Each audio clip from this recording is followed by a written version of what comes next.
Бројот на новозаболени од COVID-19 наспроти оздравените и починатите е речиси изедначен и создава една лимбо ситуација во која епидемијата праволински продолжува. Универзитетскиот професор од Битола, доктор Дејан Трајковски, кој со поставени математички модели и статистички анализи ја следи епидемијата од нејзиниот почеток на дневна основа, го пресмета и базниот репродукционен број, кој во текот на експоненцијалниот раст имаше вредност 3, за време на пикот слезе до единица и со мерките падна на вредности помали од 1. Меѓутоа, по олабавувањето на мерките, сега повторно расте и овој нагорен тренд за 10 дена ќе достигне цифра од над 2000 заболени.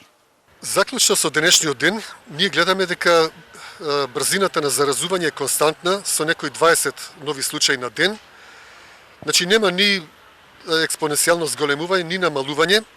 Меѓутоа, на краток рок, еве ако земеме хоризонт од 10 дена, заклучно со денот 25 мај, се очекува минимален број од 1912 заразени, 2112 е максималниот, со средна најверојатна бројка од 2010, со сигурност од 98%. Според анализите на битолскиот професор, трендовите многу лесно можат да земат загрижувачки замав и да загрозат 2/3 од популацијата. Доволно е 2-3 жаришта кои што истовремено се појават во неколку градови и за час може повторно да ескалира ситуацијата и да премине во геометриска прогресија.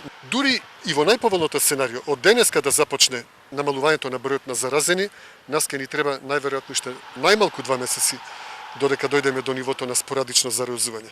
Но денешните бројки се многу полоши. Кажуваат дека нема таков рок. Значи, со ова равномерно забрзување, рековме, тоа може да продолжи се до заразување на 2/3 од популацијата. Бидејќи и изборниот процес за парламентарните избори, кои се поизвестни, ќе има свој одраз врз епидемиолошката состојба, со реалност од експоненцијален раст на новозаразени и можна геометриска прогресија, Трајковски вели дека избори ни се потребни само со електронско гласање. Ако мене ме прашувате, сметам дека решение е во електронско гласање од дома. Меѓутоа, ние имаме проблем со довербата. Граѓаните изгубија доверба, се плашат дека некој можеби ќе ги следи и можно е електронското гласање да резултира со голем процент на абстинеција.